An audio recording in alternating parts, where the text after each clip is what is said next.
The exact thoughts that go through a narcissist's head when they say they've had enough of you. I'm thrilled to have you all here for the episode all about narcissists. Narcissists believe they are entitled to royal treatment because of their inflated self-esteem. Narcissists develop an inflated feeling of self-importance and superiority as a defense mechanism. Simply put, they don't see the point in berating themselves over a blunder since they don't believe what they did was awful. The target audience consists of those they think they can influence. They'll tell you how wonderful you are until you see through their pretense. However, once the disguise is off, the devaluation could commence. When you bow down to them, it gives them a sense of superiority and pride. They've suddenly lost interest in what made you special to them.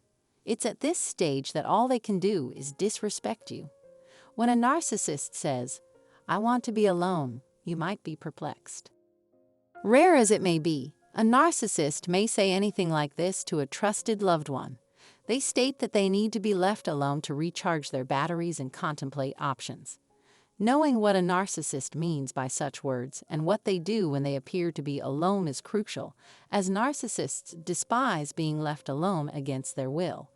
They need to be around other people all the time to keep their narcissistic supply topped off and to get what they want out of life. Narcissists often resort to lying, spreading false information, or taking advantage of others to do it. If a narcissist believes their loved ones will always be there for them, they are more likely to abuse them. They are so bored that they spend most of their time just sitting about hoping something exciting will happen to them. And so it is that they often neglect their families in order to prioritize their careers. As a result, the narcissist may stop returning your calls, enter ghost mode, demand space, or angrily try to push you away.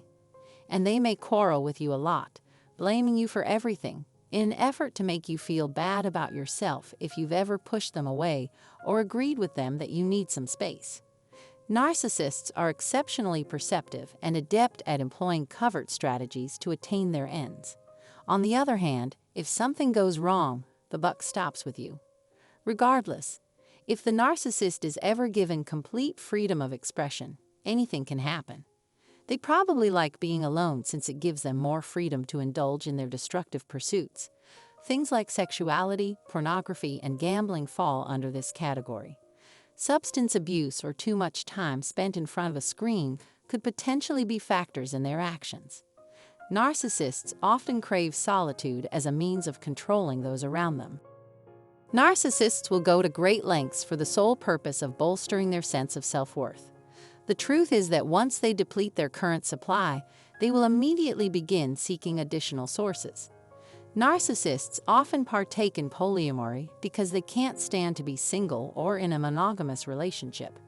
They will make up any reason not to talk to you once they understand they have to stop doing something else to do so.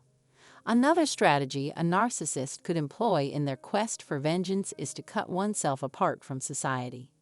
This could be because you've upset them, established some personal limits, or called their attention to some peculiar conduct, and they won't go out of their way to help you or be there for you if they don't have to. Next, they could be planning things behind your back, which would be a factor. When a narcissist sets out to hurt someone, they have to be much more subtle about it. They won't come near you unless they have a reason to believe they can injure you, otherwise they won't take the chance. They'll return, but this time they'll seem kind in order to make their genuine motives appear less sinister. One possible reason is that they have finally made up their mind to completely cut relations with you. For them to succeed, they need you to sit tight until they get back. Gentle discard, if I may put it that way. By acting unfocused or depressed, they may want to gain your trust. Even if they've been dropping hints for a while that they'd rather be seeing someone else, they can be too afraid to come right out and say it, so you're still with them. Narcissists think so highly of themselves that they put themselves before everyone else's needs. I've already mentioned that narcissists frequently utilize their me time for destructive pursuits like substance abuse or self-harm. This is true despite their claims of isolation. If the narcissist believes that someone else can better fulfill their needs, that person may be chosen in your place. This someone could be anyone, a stranger, a relative, or even a child. Narcissists, in a nutshell, are those who think only of themselves. Attempts are being made to divert attention away from them. Until further notice, that's all there is to it. I think you'll find the video really illuminating. Feel free to share your experiences living with a covert narcissist in the space provided below. Subscribe to our channel and ring the bell if you enjoyed this video and would want to see more content like it. I appreciate you watching this.